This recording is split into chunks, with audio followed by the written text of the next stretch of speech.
Before we begin, a quick and important disclaimer. The information provided in this video is for educational and informational purposes only. I am not a licensed insurance agent or a financial advisor. This presentation is not intended as a substitute for professional advice. You should always consult with a qualified and licensed professional before making any decisions about your insurance coverage. Your personal situation is unique, and the details of any policy can be complex. She was standing in front of the Trevi Fountain in Rome, tossing a coin over her shoulder, making a wish. A classic, perfect tourist moment. Let's call her Amanda. Later that day, walking down a charming, uneven cobblestone alley, her ankle twisted. A snap. A searing white-hot pain. The dream vacation instantly turned into a nightmare. At the local hospital, dazed and in agony, she did what any American would do. She confidently handed over her premium, gold-level U.S. health insurance card. The hospital administrator just looked at it, then back at her, with a polite but firm confusion. They didn't recognize it. They couldn't bill it. They needed a credit card. Now, the estimated cost for the surgery to fix her fractured ankle, plus a 2-night stay, $34,000. And that was the upfront deposit. Her U.S. insurance, the one she paid hundreds of dollars a month for, was completely and utterly useless. This isn't a rare one-in-a-million horror story. This happens every single day to American travelers who believe a handful of dangerous, pervasive myths about their health and safety abroad. These myths feel true. They sound logical. And they can lead you to financial ruin, forcing you to drain your life savings, mortgage your home, or beg your family for money. All because of one unlucky moment on vacation. You see, the most dangerous part of your trip isn't the political unrest or the scary-looking street food. It's the false sense of security you have right now, believing you're covered when you are almost certainly not. In this series, we are going to systematically dismantle the biggest myths about travel health insurance for U.S. passport holders. We're going to expose the fine print, the loopholes, and the marketing tricks designed to make you feel safe while leaving you dangerously exposed. By the time we're done, you will know exactly what kind of coverage you actually need, how to find it without getting ripped off, and how to walk onto that airplane with the bulletproof confidence that you and your family are protected from a medical catastrophe no matter where in the world you go. You will be smarter than 99% of other travelers. So let's dive straight into the biggest, most damaging myth of them all. Myth number 1. My American health insurance will cover me overseas. This is the foundational lie that almost every American traveler believes to some extent. You pay a fortune for your Blue Cross, your Aetna, your Cigna, your Kaiser Permanente plan. You assume that premium health coverage means you're covered everywhere. But here's the brutal truth. For the vast majority of Americans, your domestic health insurance policy becomes practically worthless the moment your plane's wheels leave U.S. soil. Let's break down why. Your U.S. health insurance, whether it's an HMO or a PPO, is built around a network. A network of specific doctors, hospitals, and clinics that have pre-negotiated rates with your insurance company.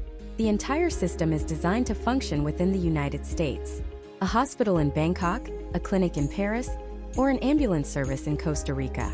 They are not and will never be in your insurance company's network. They have no relationship with your insurer. They can't just bill them. It's like trying to use your local library card to check out a book from the Library of Alexandria in Egypt. They operate in completely different worlds. Now you might be thinking, but wait, my PPO plan says it has out-of-network coverage. That should work, right? It's a nice thought, but in practice it's a trap. While a tiny fraction of high-end PPO plans might offer some reimbursement for international emergencies, it is an absolute logistical nightmare designed to make you give up. First, you are on the hook for the entire bill up front. That $34,000 ankle surgery for Amanda in Rome? That goes on your credit card right then and there. You have to pay in full in a foreign currency before you can even think about getting help from your insurer back home. Second, you have to become a professional paperwork collector while you are sick or injured in a foreign country. You need to get fully itemized, detailed medical bills and reports. The problem? They will almost always be in a different language. And they won't be in the standardized format your U.S. insurance company requires. So you'll have to get them officially translated, which costs more money. Then, when you get back to the States, you submit this mountain of foreign language translated, oddly formatted paperwork to your insurance company. You will wait weeks, probably months, as they process your claim. They will likely come back with questions, demand more information you can no longer get, and scrutinize every single line item. And after all that hassle, all that stress, If they decide to reimburse you at all, they will only pay what they consider usual, reasonable, and customary charges based on U.S. prices. So if that surgery in Rome cost $34,000, but your insurer decides it would have only cost $12,000 in Ohio, they might reimburse you a percentage of that $12,000, leaving you on the hook for the remaining $22,000, plus interest on your credit card. You pay the international price, but you get reimbursed maybe based on the domestic price. It is a losing game every single time. And for those of you on Medicare, the situation is even more stark. I need to be crystal clear about this. With extremely rare and specific exceptions, like if you're on a cruise ship within 6 hours of a U.S. port, Medicare provides absolutely zero coverage outside of the United States. Not a penny. If you are a retiree traveling the world on Medicare, you are functionally uninsured the second you leave the country.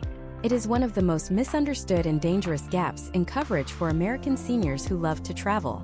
So the idea that the health insurance card in your wallet provides a reliable safety net abroad is a complete fantasy.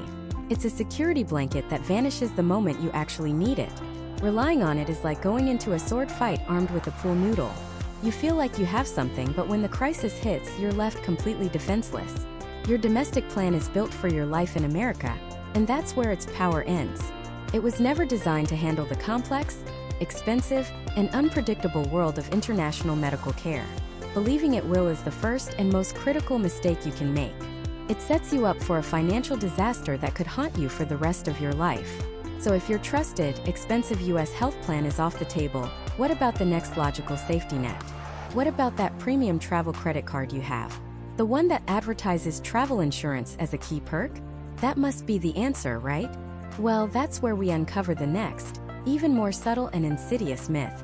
The belief that your credit card has you covered is one of the most cleverly marketed deceptions in the entire travel industry, and we are going to tear it to shreds in the next part. Let's start with that shiny piece of plastic in your wallet, the one with the high annual fee that promises you the world. The Chase Sapphire Reserve, the American Express Platinum, the Capital One Venture X. They feel heavy in your hand, a symbol of status and savvy travel, and their marketing is brilliant.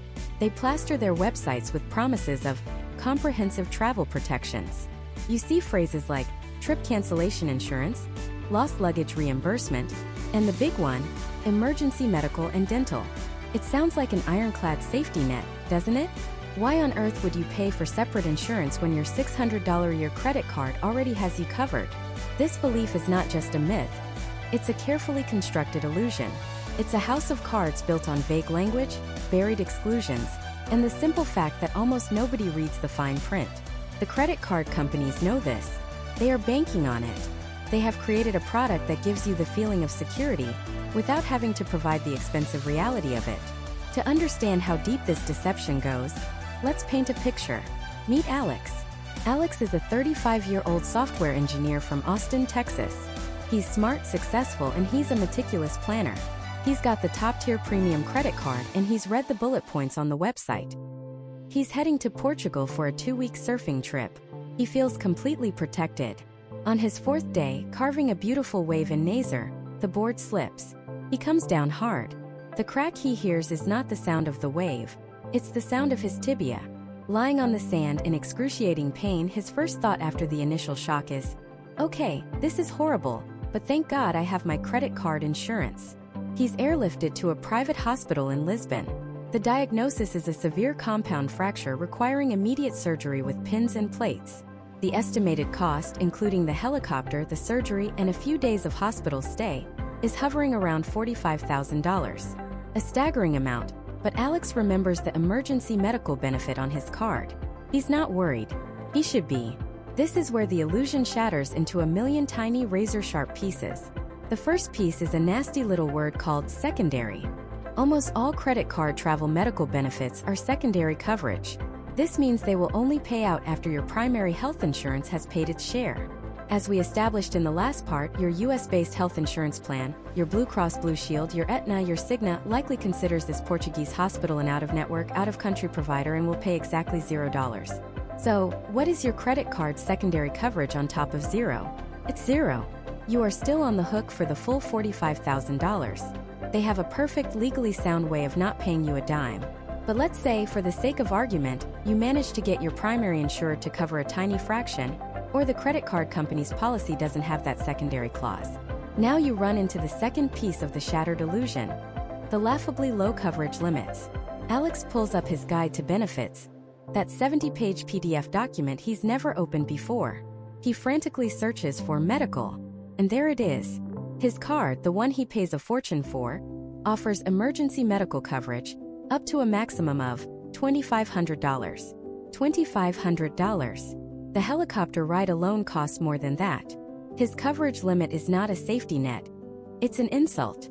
It's a marketing gimmick designed to look good as a bullet point on a website, but it's utterly useless in a real-world medical crisis. Some of the absolute best cards might go up to $10,000, but even that wouldn't have covered a quarter of Alex's bill. This is the fundamental misunderstanding.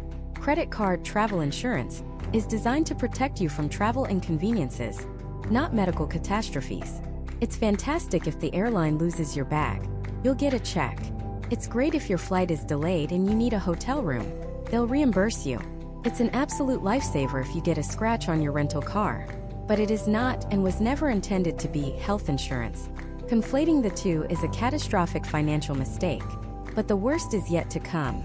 The third and most dangerous piece of this illusion is something most travelers don't even think about until it's too late: medical evacuation. Alex's surgery in Lisbon is complicated. There are infections. The local doctors are good, but his family and his US-based doctor want him home, in a familiar hospital with specialists they trust. They need to arrange a medical evacuation flight. This isn't just booking a first-class seat. This is a private jet or a sectioned-off commercial flight staffed with a nurse and a doctor, with specialized medical equipment to keep him stable. The cost to get Alex from Lisbon to Austin on a medical transport flight? $120,000. Alex, high on painkillers in his Portuguese hospital bed, again turns to his trusty credit card benefits. He sees a line item for emergency evacuation, a surge of relief, but then he reads the fine print. The card will evacuate him, but only to the nearest suitable medical facility. Who decides what's suitable? Not Alex. Not his doctor. A nameless administrator working for the insurance underwriter in Omaha, Nebraska, decides. And they have already decided that the hospital in Lisbon is perfectly suitable. They have no obligation to take him home. The $120,000 flight back to the United States is entirely on him. This is the trifecta of deception. The coverage is secondary, the limits are microscopic, and the evacuation benefit is a mirage designed to get you to their choice of hospital, not your choice of home. You're left alone, injured in a foreign country, with a hospital bill that looks like a down payment on a house and an astronomical transportation bill to get back to your own doctors. That heavy premium credit card in your wallet is suddenly lighter than air. Its promises evaporated into nothing. So why does this myth persist? Because it's easy. It's convenient. We pay so much for these cards, we want to believe they're the all-in-one solution. We suffer from confirmation bias, seeking out the information that confirms our decision to pay that high annual fee, and ignoring the dense, boring legal documents that tell the real story. The credit card companies exploit this psychological loophole masterfully. They use broad, comforting language, knowing full well the labyrinth of exclusions buried in the terms and conditions will protect them from ever having to pay for a major medical event. Your credit card is a tool for points, for lounge access, for rental car waivers. It is not a shield for your health. Thinking it is like bringing a Swiss Army knife to a sword fight. You are woefully, dangerously unprepared. So you might be thinking, okay, I get it. My US health insurance is a bust overseas, and my credit card is a marketing gimmick. I feel like I'm traveling naked here. What does real protection actually look like? What should I be looking for? That is the critical question. And the answer lies in understanding the anatomy of a real travel medical policy. It's not about the brand name. It's about a few specific, non-negotiable clauses and coverage amounts that separate a worthless policy from one that can literally save your life and your life savings. And in the next part, we are going to dissect a real policy line by line and reveal the single most important clause you must have, the one that can mean the difference between financial ruin and a safe return home. Okay, let's do this. I've pulled up a sample policy. We'll call it the Global Voyager Secure Plan. It looks a lot like dozens of policies you can find online right now. It's got the official-looking logo, the dense paragraphs of text. It feels safe, but let's look closer. We're going to put on our X-ray glasses and see what's really underneath the marketing language. First, you see the big numbers at the top. They're designed to make you feel secure. The first one is usually called the overall policy maximum or maximum benefit. Let's say this one says $1 million. You see that and you think, $1 million? I'm set. There's no way I'll ever need that much. And you're probably right. But the trap isn't the number itself. The trap is that this big, flashy number makes you ignore the smaller, more important ones. Let's look at a cheaper plan for a second. One that offers a $50,000 maximum. That still sounds like a lot of money, right? 50 grand. You could buy a car with that. But let's put it in perspective. You're skiing in the Swiss Alps. You take a nasty fall, a compound fracture in your femur. The helicopter ride off the mountain alone could be $5,000 to $10,000. An emergency surgery? $20,000. A week in the hospital to recover? Another $15,000. Suddenly your $50,000 safety net is gone. Vanished. And you're still in a hospital bed in a foreign country with the meter running. So rule number 1. Don't be seduced by a low premium if the overall maximum is anything less than a few $100,000. $1 million is a good, safe number that signals the policy is serious. Okay, back to our Global Voyager plan. The next number you'll see is the deductible. This is the part you have to pay out of pocket before the insurance company pays a single dime. Think of it as the price of admission to using your own policy. This plan has a $250 deductible. That's pretty standard. Some plans offer a $0 deductible, which sounds great, but your monthly premium will be higher. Others might offer a $1,000 deductible for a much lower premium. Here's how to think about it. The deductible is your bet on your own health. If you're young, healthy, and just want catastrophic coverage for a true disaster, a higher deductible might save you money. But if you're more likely to need a quick doctor's visit for a stomach bug or a twisted ankle, a lower deductible means you'll get help without having to shell out a lot of cash first. There's no right answer, but you need to understand that this number is the first bill you'll be paying. Now we get to the really confusing part for most people, coinsurance. Our sample policy says, 80/20 coinsurance up to $5,000. What on earth does that mean? Sounds like banker talk. It's actually simple but devious. After you've paid your $250 deductible, the insurance company doesn't just pay for everything. That would be too easy. Instead, for the next $5,000 of medical bills, they'll pay 80%, and you have to pay the other 20%. So let's do the math. Imagine you have a bill for $5,250. First, you pay your $250 deductible. Now the bill is $5,000. The insurance company pays 80% of that, which is $4,000. You have to pay the other 20%, which is $1,000. So for that one incident, your total out-of-pocket cost is your deductible plus your coinsurance payment. $1,250. The good news is that after you've hit that $5,000 threshold, most good policies like this one will then cover 100% of eligible expenses up to the overall policy maximum. That coinsurance is a painful middle ground, and you need to be aware that it exists. Okay, numbers are boring. Let's get to the real meat. The words. The clause is written by lawyers that are designed to protect the insurance company, not you. The first and most dangerous is the pre-existing condition exclusion. Every single policy has this. It basically says, we will not pay for any medical issue you already had before you bought this policy. But here's the terrifying part. What they consider pre-existing. Most policies have what's called a look-back period. Can be anywhere from 6 months to 3 years. They will look back at your entire medical history for that period. Let's say 6 months ago, you went to the doctor for some minor chest discomfort. The doctor says it's probably just stress, runs no tests, and sends you home. You feel fine. You forget all about it. Then you're on a beach in Thailand and you have a serious cardiac event. You're rushed to the hospital.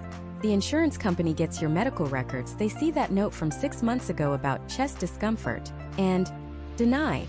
They will argue your heart attack was a pre-existing condition. It doesn't matter what the doctor said. It doesn't matter if you were never formally diagnosed. The fact that you sought treatment for a related symptom is enough for them to wash their hands of your $100,000 hospital bill. Some premium plans offer waivers for pre-existing conditions, but you have to read the fine print on how to qualify. It's a minefield. Next up, activity and sports exclusions. You're in Costa Rica, and you decide to rent a moped to explore. Seems harmless, but you get in a minor accident. You go to the clinic and you file a claim. Denied. Why? Because deep in the policy, under Section 11, subsection C, it says mopeds, scooters, and motorcycles are excluded activities. You thought you were covered. The policy says you were not. This applies to so many things travelers do. Scuba diving below a certain depth, bungee jumping, rock climbing, even sometimes hiking at certain altitudes. If you plan on doing anything more adventurous than walking from your hotel to a museum, you need to check this list of exclusions or buy a special rider for adventure sports. But all of that, the deductibles, the coinsurance, the pre-existing conditions, the scooter accidents, all of it is small potatoes compared to the single most important clause in any travel medical insurance policy. It's not about a doctor's visit. It's not about a broken bone. It's about a fundamental question. If things go horribly wrong, how do you get home? I'm talking about the clause for medical evacuation and repatriation. This is it. This is the whole ball game. This is the part of the policy that can save you not just from a $10,000 bill, but from a $250,000 bill. A bill that could bankrupt you, your parents, your entire family. Let's paint a picture. You're trekking in a remote part of Vietnam. You fall and suffer a serious spinal injury. The local village has a small clinic, but they can't do anything for you. You need a specialized neurosurgeon, and you need one now. The nearest capable hospital is in Bangkok, 1,000 miles away. You can't fly on a commercial airline. You're strapped to a backboard and need constant medical monitoring. You need a private medical evacuation flight, an air ambulance. Do you have any idea what that costs? It's not like calling an Uber. You're talking about a private jet, a flight crew, a doctor, a nurse, and a mountain of logistical paperwork. A flight from rural Vietnam to Bangkok could be $50,000 or $60,000. A flight from South America back to a hospital in Miami? You're easily looking at $150,000. From Asia or Africa back to the United States, that can push $250,000. And they want that money up front. They don't do payment plans. If your policy has a low limit for medical evacuation, say $25,000, that's not a safety net. It's a cruel joke. It's a down payment on a debt that will follow you for the rest of your life. A good policy will have at least $500,000 for medical evacuation, and frankly, $1 million is better. It should be a separate, dedicated benefit, not just part of your overall medical maximum. And then there's the second part of that clause, repatriation of remains. Nobody wants to talk about this. It's awful, but it is a grim and incredibly expensive reality. If the worst happens and a traveler dies overseas, their family is left not only with grief, but with a logistical and financial nightmare. Dealing with international regulations, morgues, translation services, and the cost of transporting a loved one home can easily exceed $20,000 or $30,000. Having this included in your policy is a final, critical act of kindness to the people you love. This single clause, medical evacuation and repatriation, is the true heart of travel insurance. It's not about the sprained ankles, it's about the life-altering catastrophes. It is the one thing that can get you from a place where you cannot be treated to a place where you can be saved, without destroying you financially in the process. So you check your policy. You breathe a sigh of relief. It says $1 million for medical evacuation. You're covered. You're safe, right? Not so fast. Because inside that one beautiful sentence, insurance companies have hidden a few tiny, powerful words. Trigger words that give them the ultimate power to decide if you get that flight home, or if you're on your own. And in the next part, we are going to expose those exact words, and show you the one question you must ask to ensure your get-out-of-jail-free card is actually valid. So let's pull back the curtain. The words that hold all the power, the phrases that can mean the difference between a private jet home and a 6-week stay in a hospital you can't even pronounce, are almost always boiled down to two simple concepts. And the difference between them is a chasm. On one side, you have the phrase medically necessary. On the other, you have medically prudent or medically advisable. 90% of travelers have no idea which one is in their policy, and that ignorance can be financially and physically devastating. Let's start with the most common and the most dangerous one, medically necessary. When you read that in a policy, you probably think it means, if it's necessary for me to get good medical care, they'll move me. That is not what it means. Not even close. In the cold, hard language of insurance, medically necessary has a brutal and unforgiving definition. It means that the local facility you are in is physically incapable of providing the life-saving treatment you need. It means if you stay there, you will die or suffer a catastrophic permanent disability. It does not mean the care is suboptimal. It does not mean the doctor is inexperienced. It does not mean the hospital is dirty. or that they don't speak English, or that you'd be more comfortable at home. It means they cannot perform the required procedure. Let me paint you a picture. Let's say you're on a dream hiking trip in Peru. You slip, fall, and suffer a complex fracture in your tibia. It's a bad break. You're rushed to a regional hospital. It's clean enough, but it's basic.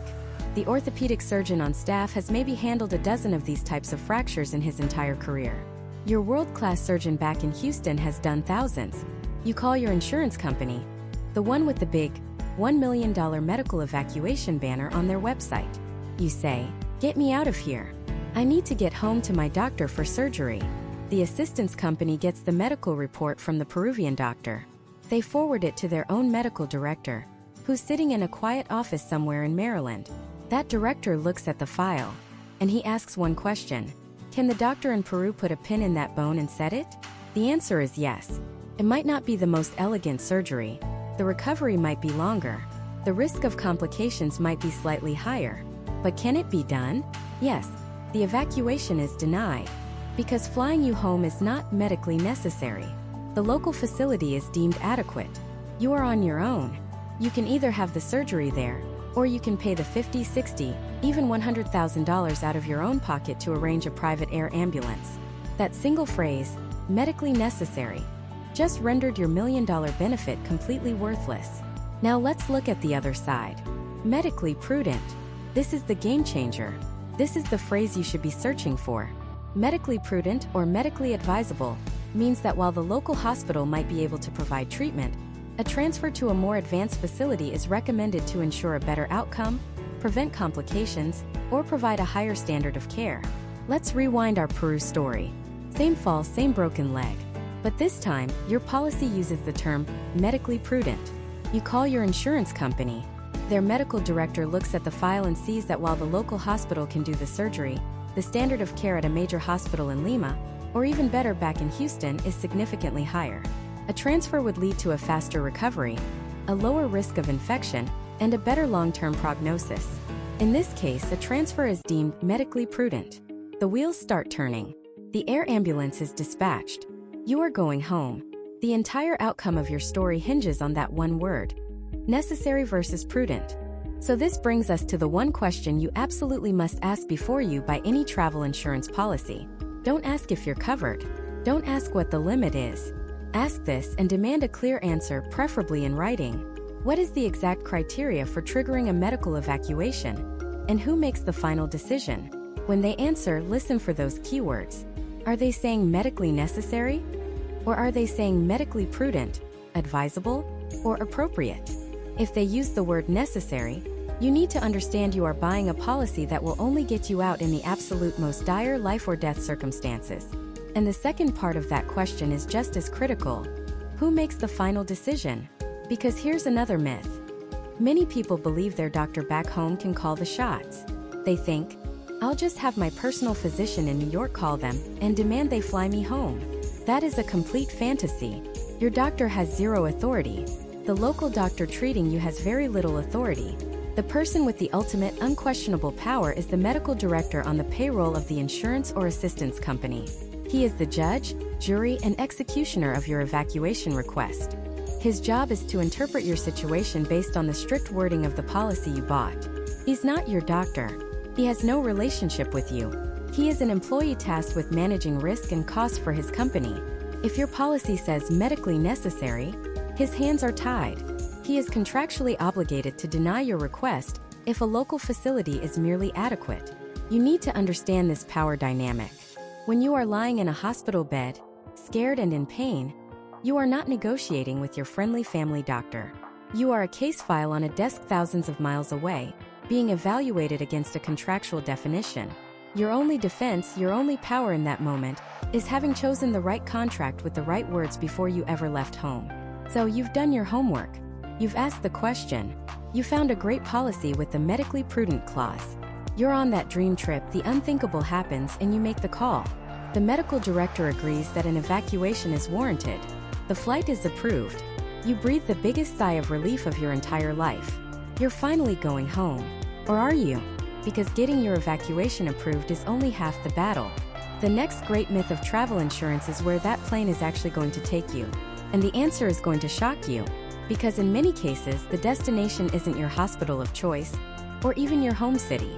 Your nightmare might just be beginning. Your policy promises $1 million in medical evacuation coverage. You picture a state-of-the-art jet, a friendly medical team, and a smooth flight back to your trusted doctor at your local hospital, with your family waiting for you on the tarmac. This is the image they sell you. This is the peace of mind you paid for. And it is a complete and total fantasy. The reality is dictated by two little words buried deep in your policy's fine print. Words that can leave you stranded, alone, and terrified in a foreign country. Those words are nearest, adequate. Let's talk about Mark. Mark is a 58-year-old architect from Austin, Texas. He and his wife saved for years for a 2-week motorcycle tour through the mountains of northern Vietnam. It's the trip of a lifetime. He did his homework. He bought a comprehensive travel insurance policy with $2 million in medical coverage and, crucially, $1 million for medical evacuation. He felt invincible. On day 4, coming around a blind curve on a remote mountain pass, a water buffalo steps into the road. Mark swerves. The bike goes down hard. The pain is instantaneous and blinding. He has a compound fracture in his femur. The bone is literally sticking out of his leg, a shattered wrist, and a possible concussion. His wife, riding behind him, is thankfully unhurt but hysterical. They're hours from the nearest village, which has nothing more than a tiny local clinic. They eventually get him to that clinic. The doctor there speaks broken English. He can give Mark morphine for the pain and wrap the leg, but he can't perform the complex orthopedic surgery required to save his leg, let alone check for internal bleeding from the impact. Mark needs a real hospital, and he needs one now. His wife calls the 24/7 assistance number on their insurance card. She explains the situation, her voice trembling. The agent is calm, professional. "Don't worry, ma'am. We're on it. We will arrange for an air ambulance to evacuate your husband." Mark and his wife breathe a sigh of relief. The system works. They're going home. They start thinking about which hospital in Austin they should tell the pilot to fly to. A few hours later, the insurance company's medical director calls back. The news is not what they expect. They have indeed arranged for an air ambulance. It will be there within 3 hours. But it's not flying to Austin, Texas. It's flying to Bangkok, Thailand. Mark's wife is confused. Bangkok? Why Bangkok? We need to go home. Our doctors are in Austin. Our family is in Austin. And that's when the medical director calmly explains the policy. Their contract does not guarantee transport to your hospital of choice. It doesn't even guarantee transport to your home country. It guarantees transport to the nearest adequate medical facility. The insurance company's team of doctors reviewed Mark's case, consulted with regional experts, and determined that the international hospitals in Bangkok are more than adequate. In fact, they're world-class. They have top-tier orthopedic surgeons and trauma centers. And from their location in Vietnam, Bangkok is a 2-hour flight. Austin is a 20-hour flight. For the insurance company, this is a simple business calculation. A medevac from Vietnam to Bangkok might cost them $50,000. A medevac all the way to Texas could cost upwards of $250,000. Their legal obligation is to get Mark to a facility that can provide the necessary level of care. Bangkok fits that description perfectly. Their financial incentive is to do it as cheaply as possible. The policy allows them to do just that. Suddenly, Mark's nightmare has a new chapter. He's being flown to a country he's never been to. He's alone. His wife can't get on the tiny air ambulance with him. She now has to figure out how to get from a remote Vietnamese village to Bangkok on her own, find a hotel, navigate a massive, unfamiliar city, and deal with a hospital where she doesn't know a soul. All while her husband is undergoing emergency surgery. The $2 million policy they bought for peace of mind did not cover her flight, her hotel, or her meals. That's all on them. Mark spends the next 3 weeks in that Bangkok hospital. The care is excellent, but the sense of isolation is crushing.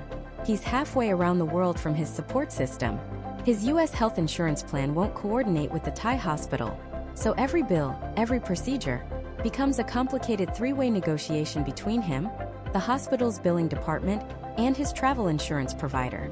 After 3 weeks, his surgeon finally clears him to travel. But this brings up the next brutal reality: the fit-to-fly clause. Being cleared for travel doesn't mean the insurance company is booking another private jet. Not at all.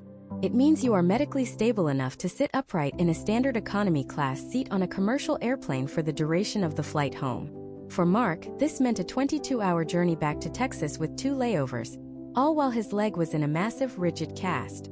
He had to sit there, pumped full of painkillers, wedged into a seat that was never designed for someone in his condition. The insurance company fulfilled their contractual obligation. They got him stabilized at an adequate facility, and once he was fit to fly, their primary responsibility for transport was over. They paid for his economy class ticket, but the comfort, the pain, the sheer misery of that journey, that was his problem. This story plays out every single day. The great myth of medical evacuation is that it's a magic carpet ride home. It's not. It is a logistical decision made by a corporation to move you, the damaged asset, to the most cost-effective location for repair. So what can you do? You have to become a policy detective. When you're shopping for insurance, ignore the big flashy $1 million headline. Go straight to the fine print. Search the document for the phrase, nearest adequate facility, or nearest appropriate facility. If you see that language, you now know exactly what it means. It means they decide, not you. Then, search for the term, medical repatriation. This is the clause that covers getting you home. But read the conditions. Often, repatriation is only an option after you've been treated and stabilized, and only if it's deemed medically necessary for your long-term recovery, a decision again that their doctors make, not yours. If getting home to your own doctors is your absolute, non-negotiable priority, then you need to understand that standard travel insurance may not be the right tool for the job. You need to look at a different type of product entirely, something like a medical transport membership. Services like MedJet, for example, aren't insurance. They don't pay your hospital bills. Their sole function is medical transport. If you are hospitalized internationally, they will arrange to fly you to your home hospital, regardless of whether the facility you're in is adequate. It's a different promise, a different service, and a different price tag. But it's the only way to truly guarantee you're not going to end up like Mark, recovering alone in a hospital in Bangkok when all you want is to be home. The fundamental misunderstanding is this. Travel insurance is designed to protect you from catastrophic financial loss from medical bills. It is not designed to guarantee your comfort or convenience. It will prevent you from going bankrupt if you need a $100,000 surgery abroad. It will not, in most cases, fly you home just because you want to be there. So you've survived the medical nightmare, you understand the evacuation trap, and you're finally recovering. But then you get the bill from the hospital, and you see the statement from your insurance company, and you realize with a cold dread that even though your treatment was pre-approved, they're refusing to pay 20, 30, or even 40% of the total cost. Your policy has another loophole, a financial guillotine the size of the Grand Canyon. It's a concept called reasonable and customary charges, and it's how insurance companies can legally deny payment for your life-saving care, leaving you on the hook for tens of thousands of dollars. We'll break down that devastating fine print next. So what exactly are reasonable and customary charges? Sounds well reasonable, right?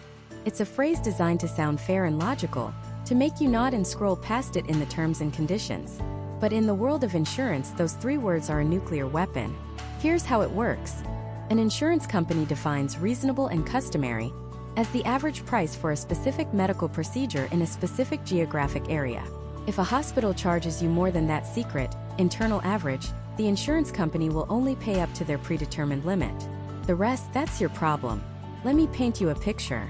Imagine you're on a dream trip to Italy. You're walking the ancient streets of Rome. You trip on a cobblestone, and you hear a sickening crack. Your ankle is shattered. An ambulance rushes you to the nearest hospital, which happens to be a highly rated private clinic that's known for treating tourists and has English-speaking doctors. You're not thinking about cost. You're thinking about getting the best possible care, far from home. They perform surgery, insert a plate and screws, and you spend 3 nights recovering. The care is excellent. A week later, you get the bill. $22,000. You're not worried. You have travel insurance with the $250,000 medical limit. You submit the claim. A few weeks later, you get a letter. The insurance company has reviewed your claim. They've decided that the reasonable and customary charge for that specific ankle surgery in that region of Italy is only $12,000. They've paid that amount directly to the hospital, and they cordially inform you that you are now personally responsible for the remaining $10,000. Suddenly, your souvenir is a 5-figure medical debt. You call them furious. What do you mean? I have $250,000 in coverage. The bill was only $22,000. And they'll calmly reply, yes, you have coverage up to that limit for eligible expenses. And we have determined that only $12,000 of your bill was eligible under the reasonable and customary charge provision. This is the trap. The number they use, their average, is completely opaque. You have no way of knowing what it is beforehand.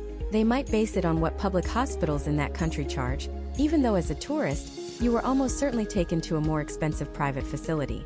They might use data that's years out of date. They hold all the cards.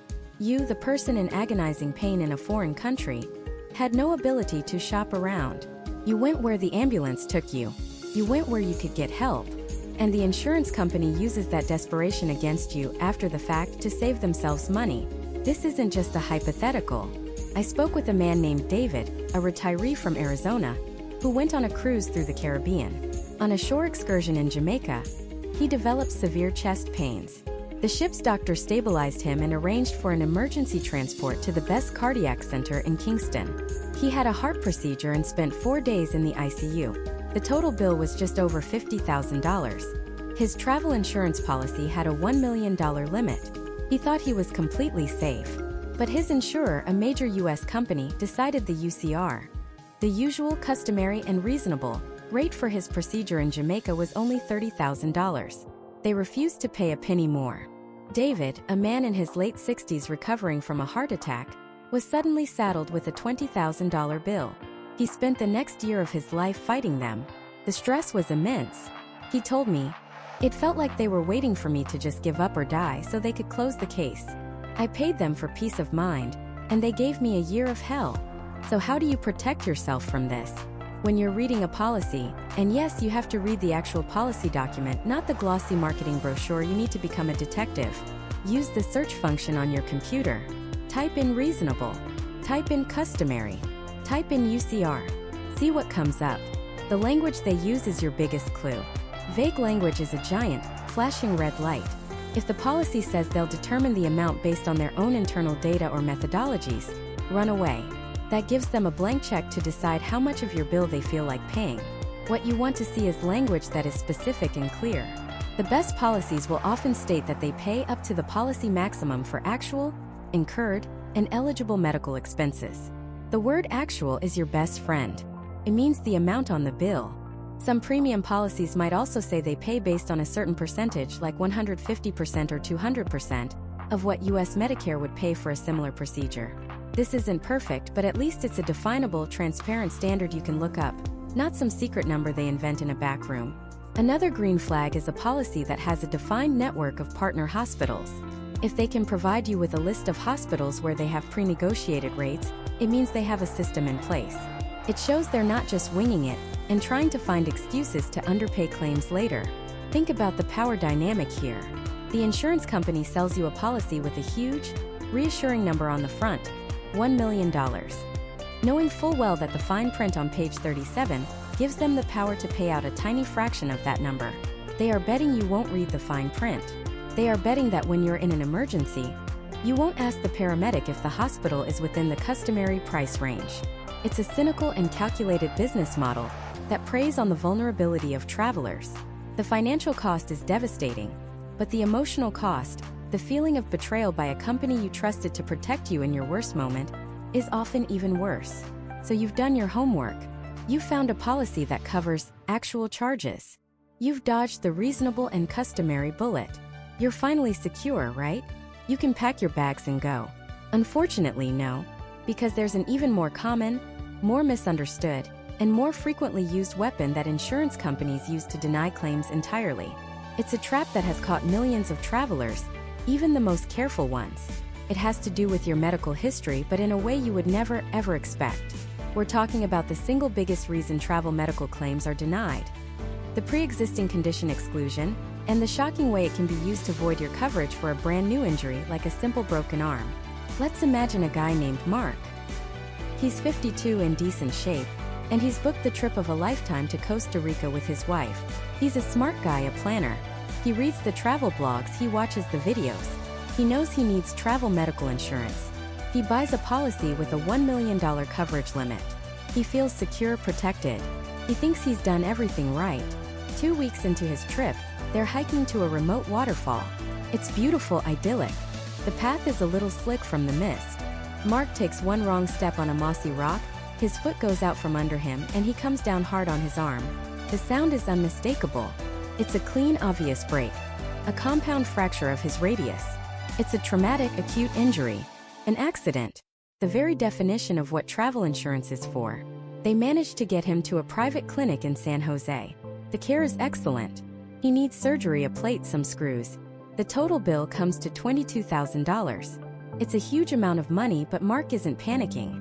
He thinks, thank God I bought that $1 million policy. This is exactly why I have it. He calls the insurance company's assistance line, opens a claim, and sends over the hospital records. He expects a check. A few weeks later, back in the States with his arm in a cast, he gets an email. The subject line is regarding your claim. He opens it, and his heart sinks. The claim has been denied. All $22,000 of it. He's on the hook for the entire amount. Why? How is this possible? It was an accident. A broken bone. It has nothing to do with any previous illness. He reads the denial letter, and the reasoning is so twisted, so profoundly unfair, it feels like a punch to the gut. The insurance company, as is standard for any large claim, had requested his medical records from his doctor back home for the last year, and they found it. The loophole. The excuse they needed. It turns out that 6 months before his trip, during a routine physical, Mark's doctor noted his blood pressure was a little high. It wasn't anything serious. The doctor didn't prescribe medication. He just said, Mark, let's keep an eye on this. Try to cut back on the salt, maybe get a bit more cardio. It was a footnote in his medical chart. A non-event. But to the insurance underwriter, that footnote was a goldmine. The denial letter stated that because his blood pressure was noted as elevated and he was advised to monitor it, he had a pre-existing medical condition, hypertension, that was not considered stable during the policy's look-back period. And here's the kick in the teeth. The insurance company argued that a potential symptom of unmanaged high blood pressure can be dizziness or a momentary loss of balance. Therefore, they concluded it was possible that his pre-existing unstable high blood pressure contributed to his fall. And because of that tenuous, speculative, almost laughable link, the entire claim was denied. The broken arm was now deemed a complication of a pre-existing condition. This story, or a version of it, happens every single day. This is the single most misunderstood and dangerous clause in most travel medical policies. It's built around two concepts you need to understand: the look-back period and the definition of stable. The look-back period is a window of time, typically 60 to 180 days, but sometimes longer, before you purchase the insurance. The insurer has the right to look back at your medical records from this period. During that period, they are looking for any pre-existing condition that was not stable. And this is where they trap you. Your definition of stable and their definition are on different planets. You think stable means you're not actively sick or in the hospital. They think stable means there has been absolutely zero change in your medical status. Did you see a doctor for a new symptom? Unstable. Did your doctor change the dosage of a medication you've been on for years? Unstable. Did your doctor run a new test or suggest you see a specialist? Unstable. Did your doctor simply say, let's monitor this, like they did with Mark? You guessed it. That's unstable. Any of these things gives the insurer the opening they need to deny a claim. They can connect almost anything to anything. Did you have a change in your cholesterol medication? They might argue that contributed to a heart attack you had while running from a bull in Spain. Did you mention occasional anxiety to your therapist? They might argue it contributed to the panic attack you had when you lost your passport, denying the claim for your emergency room visit. They are incentivized to find these connections. Their business model depends on it.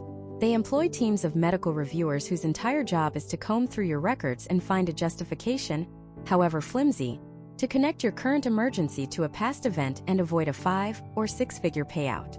You, the traveler, are left to fight a multi-billion-dollar industry from your couch while staring at a bill that could bankrupt you. So what do? How do you protect yourself from this nightmare scenario? You might think the answer is to lie on the application, to not disclose your conditions. That is the worst thing you could possibly do. That's called insurance fraud. And it guarantees your claim will be denied, and your policy will be rescinded. The real answer, the only true protection, is a feature that most people have never even heard of. It's called a pre-existing medical condition exclusion waiver. This waiver is the most valuable benefit you can have on a travel insurance policy, and it's not available on most of those cheap, standalone travel medical plans we talked about earlier.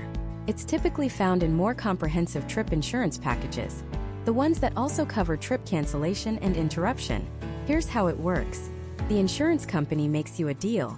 If you buy their policy within a short window of time after you make your very first payment for your trip, usually within 14 to 21 days, they will agree to waive the pre-existing condition exclusion entirely. It's a reward for buying early.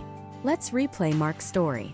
Imagine he booked his flights to Costa Rica on January 1st. If he had bought a comprehensive policy with this waiver benefit by, say, January 15th, then the entire awful ordeal would have played out differently. When he broke his arm, the insurance company might still have looked at his medical records. They might still have seen the note about his blood pressure. But it wouldn't have mattered. The waiver acts like a shield. It contractually forbids them from using that pre-existing condition to deny his claim for the broken arm. The claim would have been paid. Period. This is not a minor detail. This is everything. This is the difference between a policy that actually protects you and a policy that is a worthless piece of paper when you need it most. It neutralizes the insurance company's most powerful weapon against you. So the myth that I'm covered for accidents, just not my old health problems, is dangerously false. The reality is that insurers can and will use your old health problems to avoid paying for your new accidents. And the only reliable way to stop them is to buy a comprehensive plan soon after booking your trip, specifically one that includes that magical phrase, pre-existing medical condition exclusion waiver. Look for it. Ask for it. Do not buy a policy without understanding if you have it. It's the only way to ensure that when you take that unlucky step on a mossy rock, your financial future doesn't break along with your arm. But what if you're on the other end of the spectrum? What if you're young, perfectly healthy, with no pre-existing conditions to worry about? You can just grab the absolute cheapest bare-bones medical plan you can find and call it a day, right? You're a safe bet, so any coverage will do. Well, that line of thinking leads to another hidden trap. One that can leave even the healthiest traveler holding a staggering bill for something as common as a bad case of food poisoning. This is precisely where myth number 8 rears its ugly head. The myth that a cheap, high-deductible plan is good enough for minor issues. People think, I'll just pay for a doctor's visit out of pocket if I get a cold. I only need insurance for a catastrophic event. But the definition of minor gets very blurry very fast when you're in a foreign country. Let's talk about that food poisoning. Imagine you're in Hanoi, Vietnam. You've been eating your way through the city, and everything has been incredible. Then one night you wake up at 2 a.m., and you know something is terribly wrong. You spend the next few hours in a state of misery you wouldn't wish on your worst enemy. By morning you're severely dehydrated, you can't keep water down, and you're feeling dizzy and weak. This is no longer a ride-it-out situation. You need medical help. You manage to get to a local international clinic. The staff is professional, they speak English, and they immediately put you on an 4 drip for rehydration. They run some tests to make sure it's not something more serious like cholera or typhoid. They give you medication and keep you for observation for about 6 hours until you're stable. You feel a million times better. Relief washes over you. You pull out that cheap travel insurance card you bought for $65, feeling smug that you were prepared. Then they hand you the bill. For the consultation, the lab test, the 4 fluids, the medication, and the half day of observation, the total comes to $1,200 US. No problem, you think, I have insurance. You file the claim. A week later you get an email. Your claim has been processed. The amount they are paying? $0. Why? Because that bargain plan you bought had a $2,000 deductible. This is the deductible trap. And it is the single biggest gotcha for healthy travelers who buy cheap insurance. A deductible is the amount of money you have to pay out of your own pocket for covered services before your insurance plan starts to pay. In the US, we're used to this with our regular health insurance. But on a short trip, the math is completely different. The vast majority of medical issues you're likely to face while traveling, food poisoning, a nasty flu, a sprained ankle from a cobblestone street, getting stitches after a fall, will often cost somewhere between $500 and $2,000. If your plan has a $2,000 or even a $2,500 deductible, you are effectively self-insuring for all of the most common travel-related medical problems. You are paying a premium to an insurance company for a policy that will likely never pay you a dime, because the cost of your treatment will almost always fall under that massive deductible. You're essentially buying a lottery ticket for a catastrophe, while ignoring the much higher probability of a smaller, but still very expensive problem. But let's say your situation is more serious. Let's say that food poisoning led to a complication, and your hospital bill in Hanoi is now $5,000. Great! Your bill is over your $2,000 deductible, so the insurance covers everything else, right? Not so fast. Now we have to talk about the deductible's evil twin, coinsurance. Many budget plans have a coinsurance clause, often an 80-20th split. This means that even after you've paid your full deductible, the insurance company only pays 80% of the remaining costs. You are still on the hook for the other 20%. So on that $5,000 bill, you pay the first $2,000 to meet your deductible. That leaves $3,000. The insurance company pays 80% of that, which is $2,400. You have to pay the remaining 20%, which is $600. So your total out-of-pocket cost is your $2,000 deductible plus your $600 coinsurance payment. That's $2,600 you have to pay on a $5,000 bill. Your insurance covered less than half the cost. It's better than nothing, but it's a far cry from the peace of mind you thought you were buying. And we're still not at the bottom of this rabbit hole. There's one more detail buried in the fine print of the cheapest plans that can be absolutely devastating: the per-incident deductible.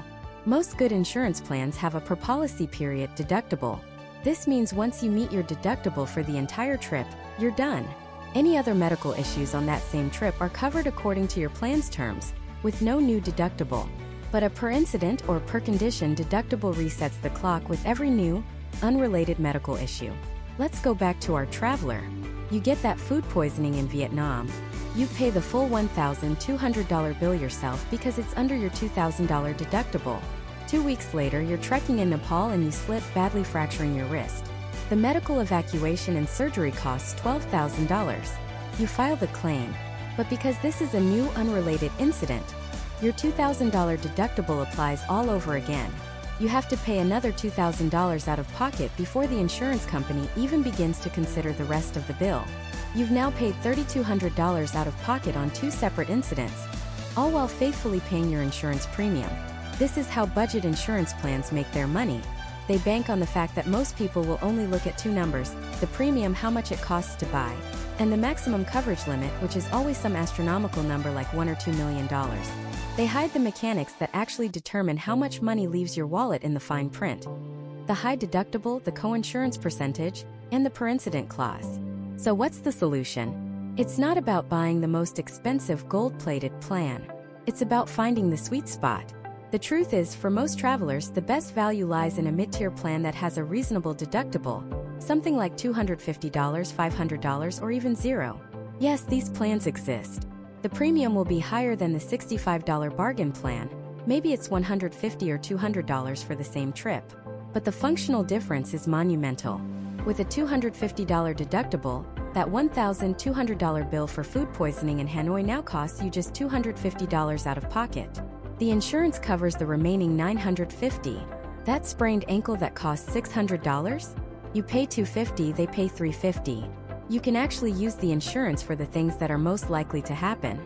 You're paying a slightly higher premium for a policy that provides real functional protection, not just a lottery ticket for a disaster. When you're shopping for a plan, you have to be a detective. Ignore the flashy $1 million coverage banner. Instead, find the policy documents and look for 3 specific things: the exact dollar amount of the deductible, the coinsurance percentage, look for plans that say 100% or 0% after the deductible, and whether the deductible is per incident or per policy. Compare 2 plans not just on their price but by running a simulation. Ask yourself, if I had a $1,500 medical bill, what would my total out-of-pocket cost be with Plan A versus Plan B? The answer is often shocking and will immediately reveal which plan offers true value. Choosing a plan with a workable deductible ensures that your coverage isn't just a theoretical safety net for a catastrophe. It's a practical tool you can use for the common and costly bumps in the road.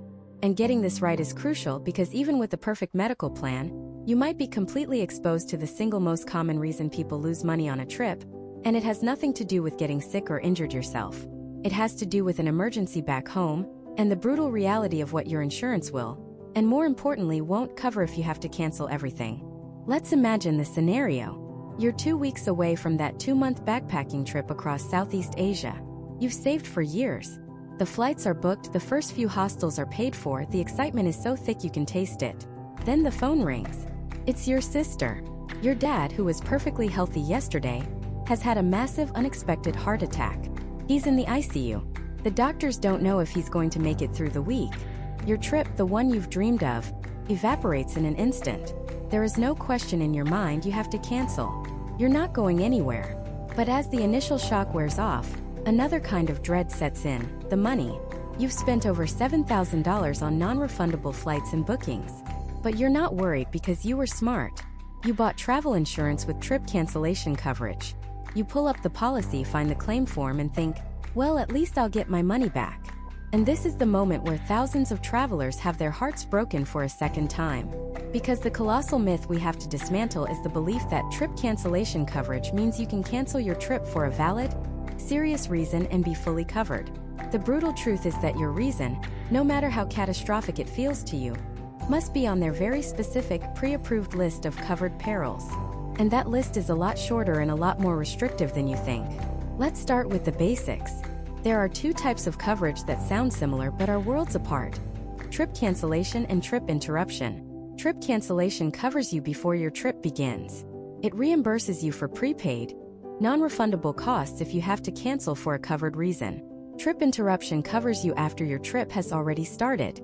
It reimburses you for the unused portion of your trip and can cover the exorbitant cost of a last-minute, one-way flight home if you have to cut your travels short for a covered reason.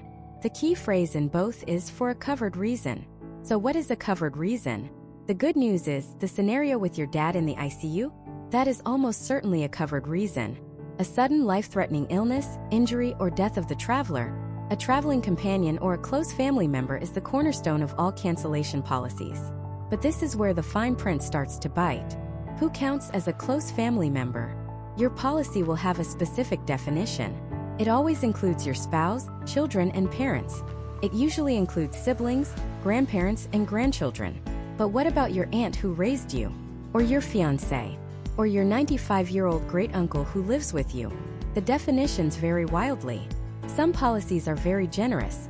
Others are incredibly narrow. If the sick person doesn't fit their exact definition, your claim is denied. But the single biggest gotcha in this scenario is the concept of foreseeability, which is tied to pre-existing medical conditions. Let's change our scenario slightly. Your dad wasn't perfectly healthy. He's had a known heart condition for years. He's been stable, but it's a documented, pre-existing condition. Now when he has that heart attack, the insurance company might argue that this event was foreseeable.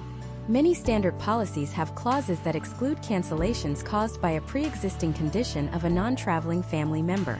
They might argue that since his condition existed, a complication was always a possibility, and therefore, they won't cover your cancellation. Think about how devastating that is.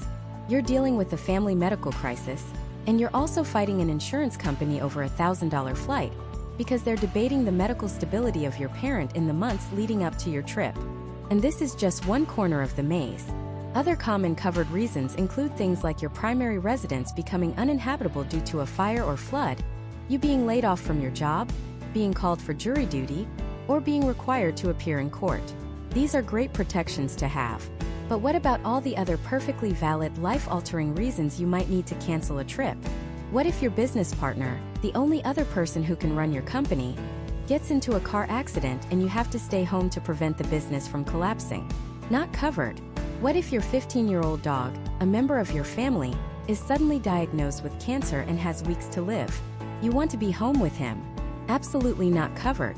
What if you and your spouse, who were planning a romantic getaway to Italy, have a massive fight and decide to separate a week before the trip? Not covered.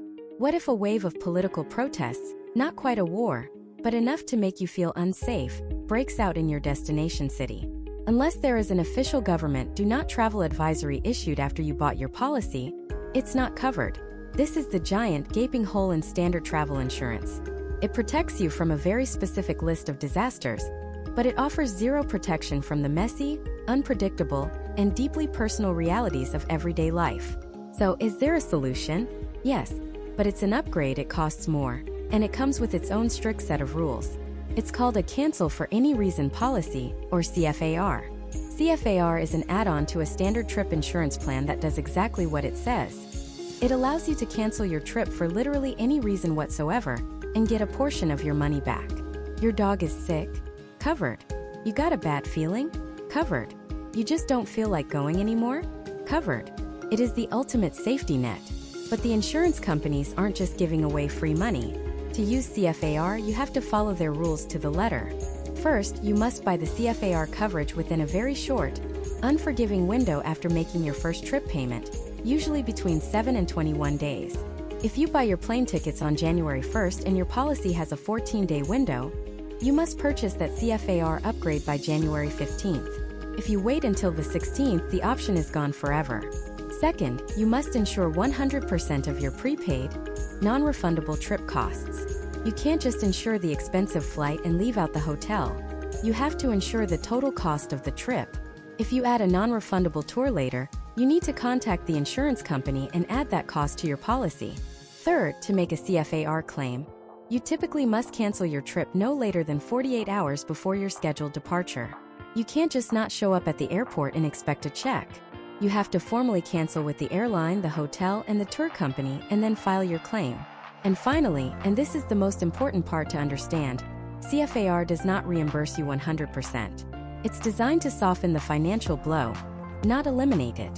Most CFAR policies will reimburse you for either 50% or 75% of your non-refundable trip costs.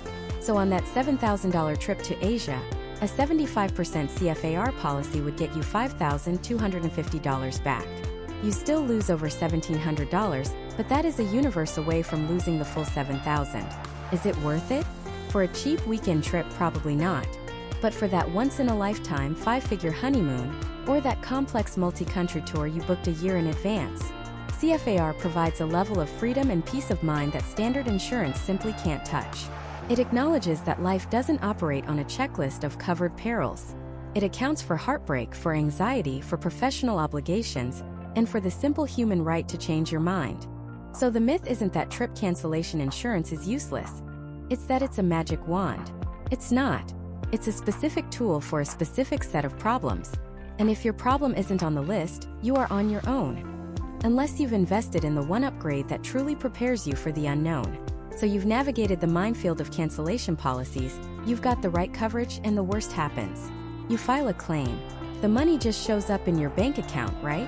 Well, the final and perhaps most frustrating myth we need to bust is the idea that making a claim is a simple, straightforward process. The reality is a world of paperwork, deadlines, and details that can sink your claim before it ever gets reviewed. Think about it. You're in a foreign hospital. You're in pain, you're disoriented, and the last thing on your mind is paperwork. But that's exactly when the clock starts ticking. The insurance company isn't there holding your hand.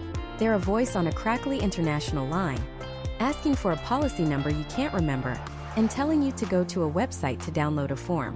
This isn't a simple inconvenience. It's a monumental task when you're at your most vulnerable. Let's walk through a realistic scenario.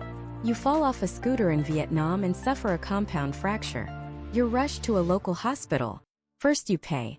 You pay for the ambulance, the emergency room, the x-rays, the cast. You pay for it all out of pocket on your credit card, hoping your limit is high enough. The hospital staff is busy saving your leg. They are not concerned with providing you with the meticulously itemized, translated, and coded documents your American insurance company will eventually demand. They give you a one-page summary receipt, written in Vietnamese. To your insurer, this piece of paper is practically worthless. Your policy requires you to notify them within 24 or 48 hours of admission. Are you in any condition to do that? Maybe. But what if you're unconscious? What if you're in surgery? What if there's no reliable phone service? These tight deadlines are the first filter designed to weed out claims. Once you do make contact, you're assigned a case number. You're not a person. You're a number in a queue. They email you a multi-page claim form that looks like a tax return. It asks for specifics you can't possibly know yet, like the final diagnosis code or the total cost of treatment. Then comes the list of required documents. It's not just the bill. They want the full medical report from the attending physician, including their notes. They want the results of every test and every scan. They want itemized receipts for every single bandage, every aspirin, every saline drip. And here's the kicker.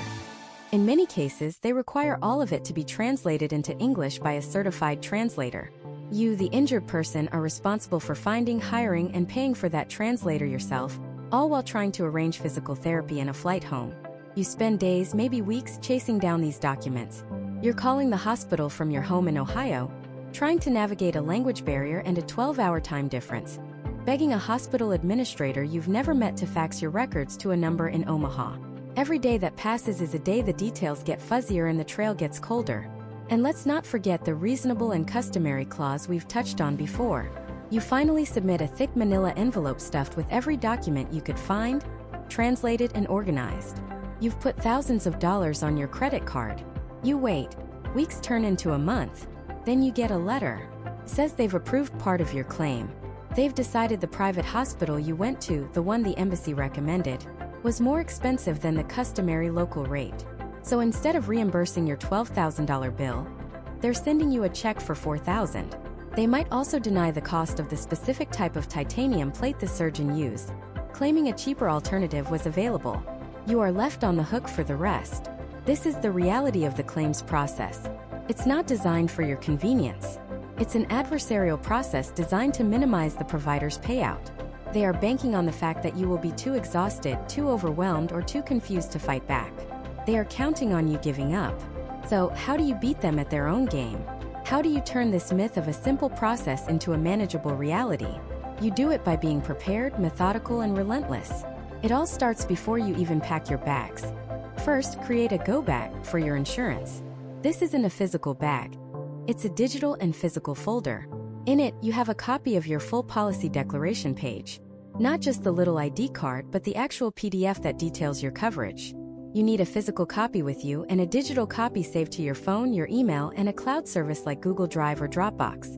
On a single sheet of paper inside that folder, write down your policy number, the international collect call number for claims, and the direct dial number. Save these numbers in your phone's contacts under IE Insurance. Give a copy of this sheet to your emergency contact back home.